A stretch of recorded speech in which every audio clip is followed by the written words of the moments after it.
మన పాపముల క్షమాపణ కోసం కూడా ఆయన తండ్రిని వేడుకుంటా ఉన్నాడు. నువ్వు ఎన్నిసార్లు అయితే యేసయ్య దగ్గరకు వచ్చి ప్రతిరోజు, దేవా నన్ను పరిశుద్ధుడిగా పిలిచావు, పరిశుద్ధుడిగా పరిశుద్ధురాలిగా చేశావు, నీతిమంతుడిగా నీతిమంతురాలిగా తీర్చావు, నీ రక్తంతో నన్ను కడిగావు, నిజంగా నేను పరిశుద్ధుడినే, ఎందుకంటే నిన్ను బట్టి, నీ కృపను బట్టి, నిజముగా నేను నీతిమంతుడినే నీతిమంతురాలినే నిన్ను బట్టి. అయినప్పటికీ నేను శరీరంలో జీవిస్తున్న కారణం చేత కొన్నిసార్లు నా నుండి కొన్ని పొరపాట్లు జరుగుతున్నాయి. అది మాట ద్వారానో, క్రియ ద్వారానో, చూపు ద్వారానో, తలంపు ద్వారానో కొన్ని పొరపాట్లు నా వల్ల జరుగుతున్నాయి. అయితే నేను యథార్థ దృష్టితో నీ ముందుకు వచ్చి ఇదిగో వేడుకుంటున్నాను. నేనైతే పరిశుద్ధంగా ఉండాలని ఆశపడుతున్నాను, పవిత్రంగా ఉండాలని కోరుకుంటున్నాను, నీతిగా బతకాలని అపేక్షిస్తున్నాను. నా కోరిక అయితే అది. కానీ అలాగ బ్రతుకుట నాకు జరుగుటలేదు. కొన్నిసార్లు నీకు దుఃఖం కలిగించే చర్యలు నా నుండి జరుగుతున్నాయి కనుక నేను యథార్థ హృదయంతో ఒప్పుకుంటున్నాను. ప్రభువా, నన్ను క్షమించి దయచేసి నన్ను బలపరచు, కృపతో నన్ను జ్ఞాపకం చేసుకోయ్యా అని నువ్వు ఎప్పుడైతే యేసు నామములో తండ్రిని అడుగుతున్నావో వెంటనే అక్కడ యేసు కదులుతున్నాడు. మీరు ఎరుగుదురా, ప్రతిరోజు రాత్రింబగళ్ళు మన మీద కంప్లైంట్స్ వెళ్తూ ఉన్నాయి దేవునికి. ఇది కూడా వాక్య సత్యమే. ప్రకటన గ్రంథము 12వ అధ్యాయము 9వ వచనం తొందరగా చూడండి. ప్రకటన 12:9. కాగా సర్వలోకమును మోసపుచ్చుచు అపవాది అనియు సాతాననియు పేరుగల ఆది సర్పమైన ఆ మహాఘట సర్పము పడద్రోయబడెను. అది భూమి మీద పడద్రోయబడెను, దాని దూతలు దానితో కూడా పడద్రోయబడిరి. మరియు ఒక గొప్ప స్వరము పరలోకమందు ఇలాగు చెప్పుట వింటిని, రాత్రింబగళ్ళు మన దేవుని ఎదుట మన సహోదరుల మీద నేరము మోపువాడైన అపవాది. ఆ మాట గమనించండి.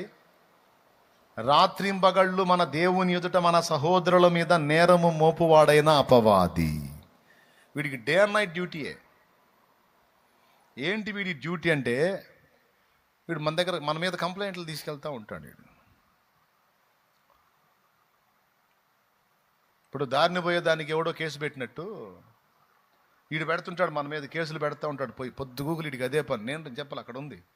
రాత్రింబగళ్ళు మన తండ్రి అయిన దేవుని ఎదుట మన సహోదరుల మీద నేరము మోపువాడైన అపవాది. జకర్యా గ్రంథం 3వ అధ్యాయం చూస్తే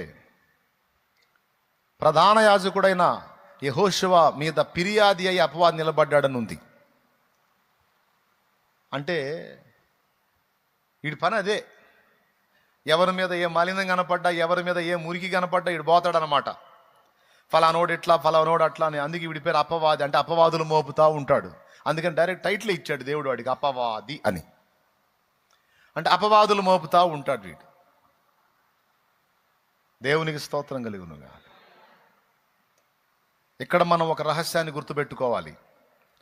చిన్నదే కానీ పెద్దదే కానీ నీ నుండి ఒక పొరపాటు జరిగినప్పుడు ఖచ్చితంగా నీ మీద కంప్లైంట్ పోయిద్ది దేవుని దగ్గరికి, అందులో తిరుగులేదు. నీ విషయం నేరారోపణ జరిగిద్ది అక్కడ, నీ మీద ఫిర్యాదులు వెళ్తాయి అక్కడికి. ఈ భూమి మీద మనుషులకు తెలియపోవచ్చు. రహస్యమందు చేసే పాపాలు, రహస్యంలో ఉండి జరిగించేటువంటి క్రియలు మనుషులకు ఎట్ట తెలుస్తాయి, కానీ మొత్తం ఆయన దగ్గరికి వెళ్తాయి. ఎందుకంటే రహస్యంలో చూసి తీసుకెళ్ళి తండ్రికి చెప్పే వ్యక్తి ఒకడు ఉన్నాడు, వాడు అపవాది. యెహోషువ మీద నేరం మోపాడని ఉంది, ఫిర్యాదు చేశాడని ఉంది జకర్యా 3లో. అలాగే రాత్రింబగళ్ళు మన సహోదరుల మీద వీడి నేరం మోపాడని అపవాది అని రాస్తుంది. కాబట్టి నువ్వు ఎట్లా చేసినా, చిన్నదే కానీ పెద్దదే కానీ నీ నుండి తప్పు జరిగినప్పుడు అది ఖచ్చితంగా అక్కడికి వెళ్ళిద్ది, కేసు రాయబడిద్ది. అయితే ఇక్కడ ఇంకొక సంతోషకరమైన విషయం ఏంటంటే, వీడు తీసుకెళ్ళి కంప్లైంట్ చేయటం, అక్కడ మన పక్షాన మాట్లాడడానికి ఉత్తరవాది యేసయ్య ఉన్నాడు మనకి, తండ్రి కుడి పార్శ్వమున. మన పక్షంగా మాట్లాడడానికి, మన పక్షంగా వ్యాజ్యమాడటానికి, మన పక్షంగా వాదించడానికి నా ప్రభు ఉన్నాడు అక్కడ. ఆయన వస్తాడంట లైన్లోకి. ఆయన ఎప్పుడు కదులుతాడో తెలుసా? నువ్వు ఆయన ముందు ఒప్పుకున్నప్పుడు కదులుతాడు. ప్రతిరోజు నువ్వు వేకుజామున లేచి మోకాళ్ళుని, ప్రభువా గడిచిన కాలం అంతట్లో కూడా నా నోటి మాటల ద్వారా, క్రియల ద్వారా, చూపుల ద్వారా, తలంపుల ద్వారా, ఆలోచన ద్వారా, నడకలో పడకలో ఎక్కడ నేను నీకు దుఃఖం కలిగించానో, ఎక్కడ నేను పాపం చేసి ఉన్నానో, ఎక్కడ నేను పొరపడి ఉన్నానో దయచేసి నన్ను క్షమించి నీ రక్తముతో కడుగు ప్రభువా. నేను పరిశుద్ధుడుగా ఉండుటకు పిలువబడ్డాను, పాపిగా ఉండటానికి కాదు. నేను పవిత్రతలో ఉండటానికి పిలువబడ్డాను. 1 కొరింథీ పత్రిక 1:1. ఎందుకు పిలిచాడు మనల్ని? పాపములో పాపులుగా ఉండటానికి పిలవలా, పరిశుద్ధులమై పరిశుద్ధతలో పరిశుద్ధులుగా ఉండుటకు పిలువబడ్డాం. అక్కడ ఉంది చూడు, 1:1 చదువు.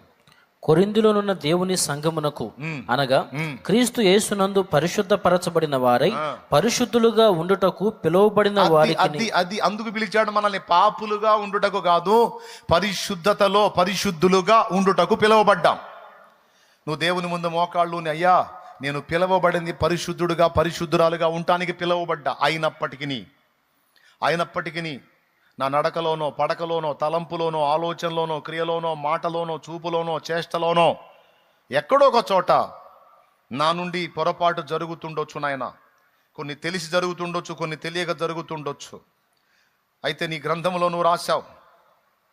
యోహాను రాసిన 1 పత్రిక 1 అధ్యాయము 8వ వచనంలో నువ్వు రాశావు. ఆ వచనం ప్రకారం ఇదిగో నేను ఒప్పుకుంటున్నాను. మన అతిక్రమములను మనం ఒప్పుకునేడలా, మన పాపములను మనం ఒప్పుకున్నడలా ఆయన నమ్మదగిన వాడు, నీతిమంతుడు గనుక సమస్త దుర్నీతి నుండి మనలను పవిత్రులనుగా పరిశుద్ధులనుగా చేస్తాడు అని వ్రాయబడి ఉంది. గనుక ఇదిగో నేను ఒప్పుకుంటున్నాను తండ్రి. నేను కప్పుకోవటల్లా, నేను దాచిపెట్టుకోవట్లా, బాహాటంగా నీ ముందు ఒప్పుకుంటున్నాను అయ్యా. ఇదిగో ఆ నోరు జారా ఫలానా విషయంలో, ఈ చెయ్యి జారా, ఈ కాలు జారా, ఈ కన్ను జారా, ఇదిగో ఫలానా విషయంలో తేడా పడ్డా ప్రభువా. నేను షో చేయట్లేదు ప్రభువా, నటించట్లేదు, యథార్థంగా నీ ముందు ఒప్పుకుంటున్నాను అయ్యా. తేడా పడ్డా, నన్ను క్షమించు. మరోసారి అలా జరగకుండా జాగ్రత్త తీసుకుంటా. నీ కృపతో నాకు బలాన్ని కూడా ఇవ్వు, నాకు శక్తినివ్వు. దయచేసి ఇదిగో నేను ఒప్పుకున్నా, నన్ను కడుగు నీ రక్తంతో, నన్ను పరిశుద్ధపరచు అని నీవు ప్రార్థన చేసినప్పుడు, నీవు యేసు రక్తాన్ని ఆశ్రయించినప్పుడు, ప్రతిరోజు, ఏమన్నా అర్థమవుతుందని నేను చెప్పేది? ప్రతిరోజు యేసు రక్తాన్ని నువ్వు ఆశ్రయించినప్పుడు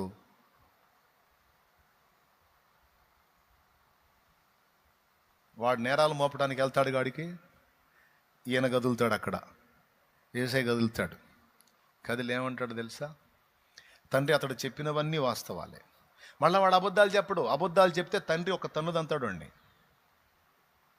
ఎందుకంటే వాడు డైరెక్ట్గా దేవుని దగ్గరికి పోతున్నాడు, తండ్రి దగ్గరికి పోతున్నాడు. వాడు అక్కడ పోయి అబద్ధాలు ఆడాడు అనుకో, పళ్ళు రాళ్ళ కొడతాడు. ఆల్రెడీ పని అయ్యింది వాడికి, దెబ్బతిన్నాడు యేసై చేతిలో. ఇంకెట్ట చెబుతాడు? అబద్ధాలు చెప్పడానికి లేదు, అక్కడ పోయి వాడు అన్ని వాస్తవాలే చెప్తాడు మన మీద, ఒక్కటి కూడా అబద్ధం చెప్పడం. అయితే యేసై కూడా అంటాడు, వాడు చెప్పేయన్నీ నిజాలే, వాడు చెప్పేయన్నీ వాస్తవాలే. తండ్రి అదిగో ఆ బిడ్డలు, నా బిడ్డలు ఇదిగో నన్ను ఆశ్రయించారు, ఇదిగో వారి అతిక్రమము నిమిత్తం ఇదిగో నా రక్తం అని చూపిస్తాడు. వాడు చెప్పినవన్నీ నిజాలే తండ్రి, ఆ పొరపాట్లన్నీ నా బిడ్డ చేశాడు. ఇంకొకటి ఏంటంటే అది నా ముందు ఒప్పుకున్నాడు, నా ముందు ఒప్పుకుంది, అదిగో మారు మనసుని ఇష్టపడుతుంది, అదిగో నా రక్తం, ఆ బిడ్డ అతిక్రమముల నిమిత్తమే అని రక్తాన్ని చూపిస్తాడు. ఇక ఈయన రక్తం చూపిస్తాడు ప్రతిసారి, వాడు ఎదవవుతుంటాడు. అందుకు రక్తం అంటే చిరాకు వాడికి. అర్థమైందా? వాడికి యేసు రక్తం అంటే ఎందుకు చిరాకు తెలుసా మీకు? కొంతమంది అంటారు అసలు యేసయ్యకి రక్తం వచ్చేటట్టు కొట్టించిందే వాడు, సిలువ వేయించిందే వాడు, పక్కలో బల్లెపొడి పొడిపించిందే వాడు, రక్తం గార్చిందే వాడైతే వాడికి భయం ఏంది రక్తం అని అనేవాళ్ళు ఉన్నారు. అది జరిగేంత వరకు నిజంగా జరిగింది అదంతా. అసలు మీకు ఒక వింతైన విషయం చెప్పనా? అసలు యేసుని సిలువకు వెళ్లకుండా చేయడానికే శతవిధాలా ప్రయత్నించాడు సైతాన్. కానీ కుదరలా. అట్లా పరిస్థితి ఎట్టొచ్చిందంటే సైతాను గాడికి, వాడి చేత్తో వాడే కిరసనాయలు పోసుకొని, గ్యాస్ నూనె పోసుకొని, పెట్రోల్ పోసుకొని, వాడి చేత్తోనే అగ్గిపుల్ల గీసుకొని వాడే ముట్టించుకునే కర్మ పట్టింది వాడికి. అలా తీసుకొచ్చాడు దేవుడు పరిస్థితుల్ని. హెబ్రీ పత్రిక 2:14 ఏం చెప్పిందో తెలుసా? మరణము యొక్క బలము గలవానిని అనగా అపవాదిని తన మరణము ద్వారా నశింపజేయుటకు. యేసు శిలువలో రక్తం కార్చి ప్రాణం పెడితే ఎవరు నాశనం అవుతారో తెలుసా? అపవాది నాశనం అవుతాడు. వాడి బలం అంతా పోయిద్ది. వాడి బలం ఏంటి? పాపం. మన పాపమే వాడి బలం. దాన్ని పట్టుకొని పోతాడు వాడు అక్కడికి. ఇప్పుడు ఆయన రక్తం చూపిస్తాడు. ఆడి పాపానికి ఇదిగో నేను వెల చెల్లించానని ఆయన రక్తం చూపిస్తాడు. ఇప్పుడు వాడి కేసులన్నీ, వాడు పెట్టిన కంప్లైంట్లన్నీ కొట్టేయబడతాయి. ఇప్పుడు చెప్పు, వాడికి సిరాకు పుట్టిద్దా పుట్టదా? ఏ నరుని రక్తమైనా రోగములను స్వస్థపరచేనా, ఏ నరుని రక్తమైనా దయ్యములను పారద్రోలేనా. పాపాన్ని ఆధారం చేసుకొని సైతానైనా, పాపాన్ని ఆధారం చేసుకొని దయ్యాలైనా ఏలుబడి చేస్తాయి. అర్థమైందా? ఏలుబడి చేస్తాయి. ఒక యజమాని కింద కొంతమంది కాపర్లు ఉన్నారంట. ఒక్కొక్కటికి కొన్ని మందలు అప్పచెప్పాడు. ఆ మందలు మేపుకొని వచ్చి ఇంటికి వచ్చిన తర్వాత మళ్ళీ కొన్ని పనులు చేయాలి వాళ్ళు యజమాని దగ్గర.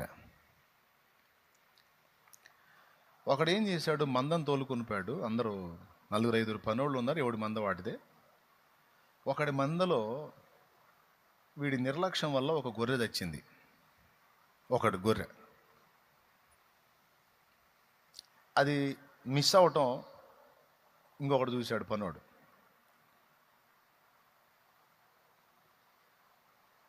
ఎరా గొర్రె తెచ్చిందిగా, ఇప్పుడు ఆయన తెలిస్తే నీకు మామూలుగా ఉంటుందిగా. రెండు దండం పెడతా, చెప్పోకరా నీకు దండం పెడతారా, నువ్వు ఏది చెబితే అది చేస్తా, చెప్పోకరా. చెబితే పనిలోంచి తీసేస్తాడు, ఉద్యోగంలోంచి తీసేస్తాడు, మన కుటుంబం ఇబ్బంది పడిద్ది. చెప్పకూడదు అంటే మరి నువ్వు కొన్ని చేయాల్సి వచ్చిద్దమ్మా అని. ఇక ఆ రోజు నుంచి వీడు వాడిని ఆడుకోవటం మొదలుపెట్టాడు. తొట్లకు నీళ్లు పోయి అంటాడు. అదేంది నీ పని కదా, అది నీతోటికి నేను ఎందుకు పోస్తా అంటాడు వీడు.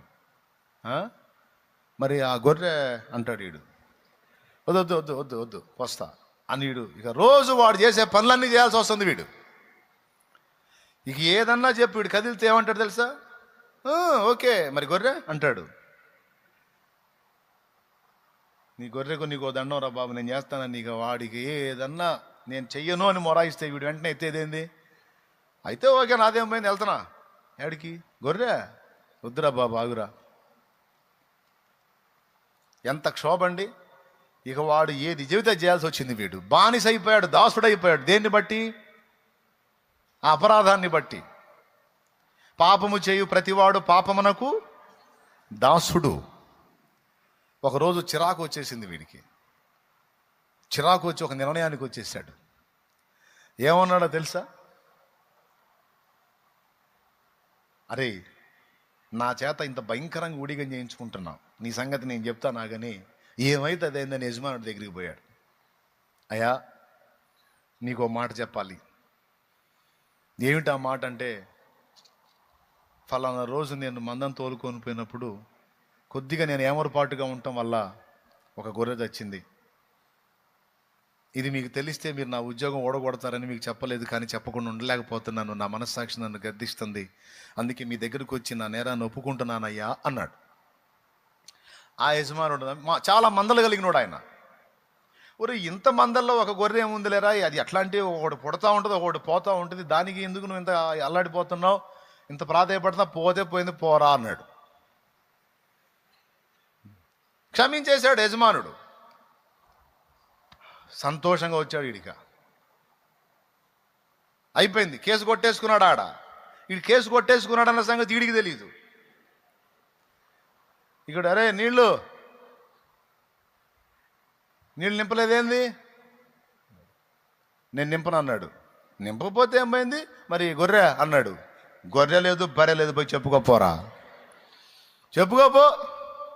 అయిపోయింది, చెప్పేశాను వచ్చేసాను, అయిపోయింది. ఇంకా గొర్రె అంట గొర్రె, ఏమరా ఇంత ధైర్యం, వెళ్తానా, పోరా పోయి చెప్పుకోపు. వీడు పోయి కంప్లైంట్ చేశాడు. వారం రోజుల క్రితం వాడి మందలో ఒక గొర్రె చచ్చిందండి అంటే ఆ యజమాని ఈయన్ని తిట్టాడు. ఎరా మరి వారం రోజుల క్రితం జరిగితే ఇప్పుడా నువ్వు నాకు చెప్పేది? ఏ కారణం చేత దాచిపెట్టావు నువ్వు? అంటే వాడు చెప్పినాక వచ్చి చెబుతున్నావు నువ్వు నాకు?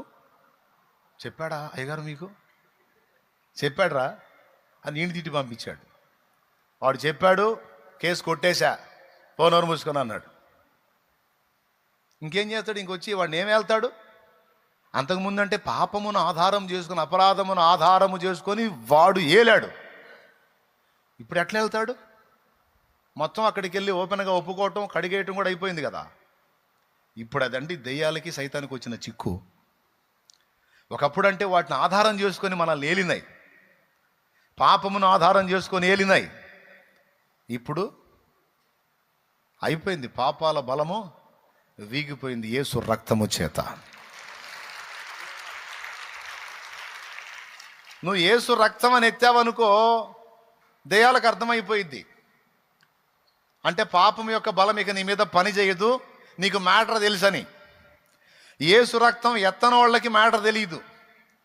యేసు రక్తం అనే పదం ఎత్తిన వాళ్ళకి మ్యాటర్ తెలుసు. రేయ్, నువ్వు నా పాపాలను ఆధారం చేసుకొని నన్ను పీడియడానికి వచ్చావు, నా పాపాలన్నీ యేసు రక్తంలో కడగబడ్డాయి, యేసు రక్తంలో మీరు ఓడించబడ్డారు, ఇక మీకు బలము లేదు, మా మీద అధికారము లేదు, ఇక మా మీద పెత్తనం లేదు అని మనకు అర్థమైతే వాటికి పెద్ద దెబ్బ, అది పెద్ద నష్టం. అది ఇంకేం పెత్తనం చేస్తాయి అవి? ఇది రహస్యం ఏంటంటే, మనం ఒప్పుకున్న ప్రతి అతిక్రమము ప్రభు ఆమోదించి తండ్రి ఎదుట దాన్ని శుద్ధి చేశాడు. కాబట్టి అది కొట్టివేయబడింది. దాన్ని మళ్ళా నువ్వు జ్ఞాపకంలో పెట్టుకోవద్దు. ఇది మర్చిపోకూడదు. అట్ట కాకుండా కొంతమంది పొరపాటు జరిగిద్ది, ఒప్పుకుంటారు దేవుని ముందు, దేవుడు దాన్ని కడిగేశాడని నమ్మరు. మళ్ళా వాటినే తలుచుకొని బాధపడతా, ఇబ్బంది పడతా, భయపడతా ఉంటారు. అప్పుడు మళ్ళా కేసు అయింది, పెద్ద కేసు అయింది. అది వీడు మళ్ళీ ఆ పాయింట్ తీసుకొని పోతాడు. నేను చెప్పేది జోక్ కాదు, నేను చెప్పింది మీరు జాగ్రత్తగా తీసుకుపోతే ఇబ్బంది పడతారు. వీడు ఆ పాయింట్ తీసుకొని పోతాడు. ఏమన్నా తెలుసా? దేవా, నువ్వు వాడికి కేసు కొట్టేశావు, ఒప్పుకున్న ఎడల నేను రద్దు చేస్తానని ఈ గ్రంథంలో రాయించావు, కానీ వాడు దాన్ని నమ్మకుండా వాటినే మళ్ళా గుర్తు చేసుకుంటున్నాడు. అంటే వాడు నువ్వు కొట్టేసినా సరే వాడు మాత్రం ఆ కేసు కొట్టే ఇట్లా. ఇది ఎలాంటిదో తెలుసా? ఒక నేరస్తుడు తప్పు చేసి జడ్జి ముందుకు వెళ్ళాడు. జడ్జి వాడి తప్పులన్నీ విని, సరే ఏదో కొంత ప్రాయశ్చిత్తం చెప్పి, ఏదో చిన్న ప్రాయశ్చిత్తం చెప్పేసి, వాడు తీర్చగలిగే ప్రాయశ్చిత్తం చెప్పేసి కొట్టేశాడు. కొట్టేసినప్పుడు ముద్ద ఏం చేయాలా?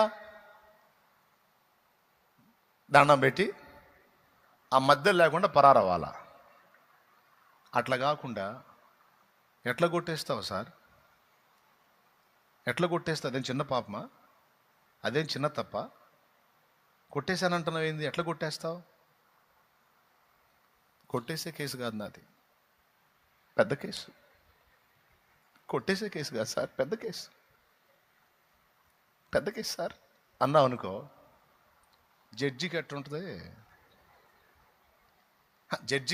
చెప్పు ఒకసారి చెప్పు. ఎవరో నాకే తీర్పులు తీర్చేటట్టున్నావు నువ్వు. నేనేదో జాలిపడి పోరాని కేసు కొట్టేసే కేసా నాదని నన్ను ఆర్గ్యూ చేస్తున్నావు, తీయండి ఇది మళ్ళీ ఓపెన్ చేయండి అంటాడు. అప్పుడు నిజంగానే పడిద్ది. జడ్జితో చేతులు కాదుగా, కొట్టేశాను అన్నప్పుడు దండం పెట్టి జంప్ అక్కడ నుంచి.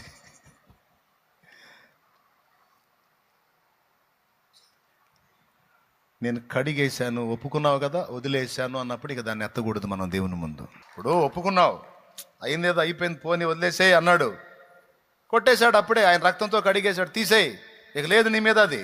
మళ్ళా నువ్వు పద్దాకలు దాన్ని తీసుకొచ్చావు అనుకో, సరే కూర్చో, సరే ఏం సంగతి తేల్చి అంటాడు. దాని ఫలితం నెత్తిన పోస్తాడు. ఎందుకు లేనిపోయింది కొనుక్కొచ్చుకోవటం? కొట్టేశాను అన్న కేసు ఎత్తడానికి మళ్ళీ చేయొద్దు, జాగ్రత్త పడాలి. వాడేం చేస్తాడు తెలుసా నీ దగ్గరకు వచ్చి? అంత నువ్వు చేసిన పాపం అంత చిన్నది, దేవుడు అంత ఈజీగా నిన్ను వదిలేస్తాడు. పొర్రపాటును కూడా వదలడంటాడు వాడు వచ్చి. ప్రతి ఘోర పాపాన్ని యేసు రక్తం కడిగి ఇక సైతానికి మన మీద పెత్తనం లేదు కన్నా. రైట్, ఎప్పుడు ఏ తప్పు జరిగినా సరే మనం అలా ఒప్పేసుకుంటే మొత్తం క్లీన్ అయిపోయింది కన్నా. క్లీన్ అయిపోయింది. అమ్మయ్య చాలన్న, దేవునికి స్తోత్రం అన్న, ఇంకేం భయం లేదన్న, ఎప్పుడు లేదన్న, తేడా పడ్డ కూడా మనకేం ఇబ్బంది ఉండదుగా అని దీన్ని ఆధారం చేసుకొని బరి తెగిస్తారని నాకు తెలుసు. దేవునికి స్తోత్రం కలుగును గాక. హల్లెలూయా. అయితే ఇక్కడ ఒక చిన్న విషయం చెప్పాలి. దీని గురించి ఒక భక్తుడు ఇలా అన్నాడు. చార్ల్స్ స్పర్జన్ అనే దైవజనుడు ఇలా అన్నాడు: దేవుని ఎదుట మనం అపరాధం చేసినప్పుడు పదే పదే పదే పదే దేవుని సంబంధమైన మనం అపరాధములు చేస్తూ ఉన్నప్పుడు, వినండి బాగా అర్థం చేసుకోవడానికి ట్రై చేయండి, చేసినప్పుడు దేవుని తీర్పు అను కొరడా మనకు లేదు, కానీ శిక్షాదండము అనే బెత్తం అయితే దేవుని దగ్గర ఉందన్నాడు. ఏమన్నా అర్థమైందా మీకు? దేవుని కఠినమైన తీర్పు అనే కొరడా అయితే లేదు, కానీ శిక్షాదండం అనే బెత్తం అయితే ఉంది. పచ్చడైద్దని అర్థం అన్నమాట. ఏది పచ్చడైద్దో అర్థం చేసుకోండి. ఇక సీటు పచ్చడైద్దని అర్థం. దేవునికి స్తోత్రం కలుగును గాక. హల్లెలూయా. పిల్లల్ని ఖచ్చితంగా మనం మెల్ల తీసుకున్నప్పుడు ఎక్కడ కొడతాం? ఎక్కడ కొట్టినా ఇబ్బంది. అందుకని కరెక్ట్గా ఒక పాయింట్లో వాడు ఇటుంటే ఈ వెనక్కి తిప్పి వాడు రుద్దుతూ ఉంటాడు. ఇక ఇంజక్షన్ చేసి రుద్దుతూ. ఎంత అద్భుతంగా వర్ణించాడో చూడు. అంటే నా రక్తం నీ కోసం ఉంది, నేను కడిగేస్తానని తెలిసి దాన్ని ఆధారం చేసుకొని, ఏమరా నువ్వు పాపాలు చేసి ఫ్రీగా కడుక్కోవటానికంటారా నేను రక్తం చిందించింది? చివరికి నా రక్తాన్ని అట్ట వాడుతున్నావు అన్నమాట. అడ్డమైన పనులు చేసి సర్ఫెక్సల్ లాగా. అరే మైండ్ ఉన్నోడు ఎవడన్నా సరుపు ఉంది కదా అని ఆయిల్ పూసుకుంటాడంటరా? కాదురా, సరుపు ఉందని ఆయిల్ పూసుకుంటాడు ఎవడన్నా? తెలిసి మడ్డాయిలు ఎవడన్నా పూసుకుంటాడా? కొంతమంది వ్యవహారం అలా ఉంది. యేసు రక్తం ఉంది కదా, ఏం పర్వాలేదని పాపాన్ని పూసుకుంటూ ఉంటారు, రాసుకుంటూ ఉంటారు. రాసుకో ఏం పర్వాలా, కాకపోతే నిన్ను ఉతకాలిగా. మళ్ళీ ఉతికినప్పుడు మరి అది మురికి పోవాలంటే ఉతకాలిగా. ఉతికినప్పుడు మొహం పగులుతూ ఉంటుంది అన్నమాట. ఎందుకు ప్రభా మొహం పగులుతుందంటే, ఉతుకుతుండాలే నాయన, శుద్ధి చేస్తున్నాను అంటాడు. ఏమైనా అర్థమైందా? మరి ఇప్పుడు కొట్టలేదేం సప్పట్లో? దేవునికి స్తోత్రం. ఉతుకుడు అనేసరికి భయం వేసింది. ఉంటుంది మరి, ఉంటుంది. అమ్మ శిక్షాదండం లేకపోతే అసలు ఇక యేసు రక్తాన్ని మామూలుగా వాడతామన్న అతను పాపాలకే వాడం. శిక్షాదండం కూడా ఉంది. ఆ శిక్షాదండం ఎందుకంటే నువ్వు నశించి నరకానికి పోకుండాన్నట్లు ఆయన నిన్ను శిక్షిస్తాడు. ఆ మాటే దేవుని గ్రంథంలో రాయించాడు. ప్రకటన గ్రంథము 3వ అధ్యాయము 19వ వచనం చూడు. నేను ప్రేమించు వారినందరినీ గద్దించి శిక్షించుచున్నాను. డౌటే లేదు అందులో. నేను ప్రేమించు వారినందరినీ గద్దించి శిక్షించుచున్నాను స్పష్టంగా మాట్లాడాడు. అసలు దాన్ని ఎప్పుడన్నా ఆలోచించారా మీరు? బయట మామూలు వాళ్ళని కాదంట, ఆయన ప్రేమించిన వాళ్ళని కాదంట, ప్రేమించిన వాళ్ళనే గద్దించి శిక్షిస్తున్నాడంట. నువ్వు గద్దింపును ఎదుర్కొంటున్నావు, దేవుని శిక్షలో పాలువాడవయ్యావంటే గుర్తుపెట్టుకో, ఆయన నిన్ను విపరీతంగా ప్రేమిస్తున్నాడు. ఏదన్నా నీ నుండి పొరపాటు జరిగిందంటే, దానికి పనిష్మెంట్ వచ్చింది అంటే గుర్తుపెట్టుకో, దేవుడు నిన్ను పిచ్చిగా ప్రేమిస్తున్నాడు. ఆయనే చెప్పాడు, నేను ప్రేమించు వారిని అందరినీ గద్దించి శిక్షిస్తున్నాను అని. అద్భుతమైన మాట. లేకపోతే అమ్మో యేసు రక్తాన్ని అడ్డం పెట్టుకొని విపరీతంగా ఊరేగాం, అసలు ఆపుతారు ఇక మనల్ని ఎవరన్నా? రోజంతా పాపాలు చేయటం, సాయంత్రానికి పోయి ప్రభువా ప్రతి ఘోర పాపమును కడు అన్నావుగయ్యా, ఒప్పుకున్న ఎడలు అన్నీ కడిగి వేయబడతాయి అన్నావుగయ్యా, కడిగేయి. ఏ రోజుకా రోజు. నో, పాపులుగా ఉండుటకు పిలవబడలేదు, పరిశుద్ధపరచబడిన వారమై పరిశుద్ధులుగా ఉండటానికి పిలువబడ్డాం. పరిశుద్ధులుగా ఉండటానికి పిలువబడ్డాం, పాపులుగా ఉండటానికి కాదు. మురికిలో మురికోళ్ళంగా ఉండటానికి కాదు. కడగబడిన వారమై, పరిశుద్ధపరచబడిన వారమై, పవిత్రులమై, పరిశుద్ధులమై ఉండటానికి పిలువబడ్డామని గుర్తుపెట్టుకోవాలి మనందరం. అయినా సరే మన తుచ్చ శరీరం మురికించి మళ్ళా మురికిని, పంది కానీ అశుద్ధాన్ని కోరుకున్నట్టు ఈ పాపిష్టి శరీరం పదే అశుద్ధాన్ని ఆశిస్తూ ఉంటుంది. దీని లక్షణం అది. దీని క్రియలను రోజు మనం ఆత్మచేత చంపాలి. దాని ఇష్టం వచ్చినట్టు పోనీయకూడదు. దేవుని ఆత్మ బలాన్ని అడగాలి, నీ శక్తితో నన్ను నింపు. దీని ఇష్టం వచ్చినట్టు ఊరేగుతుంది, దీన్ని కట్టడి చేయాలి ప్రభా, నాకు బలమీమని ప్రార్థన చేయాలి. ఒకవేళ బలహీన వేళ, ఎక్కడన్నా శోధించబడిన వేళ, దేవుని రక్తాన్ని ఆశ్రయించి కడిగేసుకొని జాగ్రత్త పడాలి. ఏం కాదులే, ఏం జరగట్లేదులే అని దేవుని దీర్ఘశాంతాన్ని ఆటలాడుకున్నామనుకో, ఉండి ఉండి ఉండి ఉండి ఒక్కసారి తంతే ఒక తన్ను చుక్కలు కనపడతాయి మనకి. దేవునికి స్తోత్రం, హల్లెలూయా. ఏం కనపడతాయి? అప్పుడు ఓ ఓ ఓ అని కొట్టుకోవాల్సి వచ్చింది. అవి అడుగుతాడు, ఏనా ఏమైంది అంటాడు. తట్టుకోలేకపోతున్నా తండ్రి, ఈ బాధను అయ్యా అంటాడు. అవునా, మరి నా పరిస్థితి ఏందిరా? మరి నా పరిస్థితి ఏంది? నీ ఇష్టం వచ్చిన టూరేగావుగా. నేను అక్కడ ఉన్నానని మర్చిపోయావా? విచ్చలవిడిగా చేసావుగా, హద్దు అదుపు లేకుండా రేగావుగా, భయం లేకుండా తిరిగావుగా.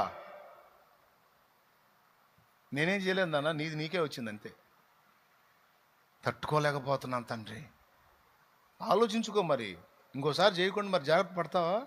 వామ్మో, ఇంక సచ్చినా చేయను ప్రభా, నీకు స్తోత్రం నాయన, ఇంకొద్దయ్యా.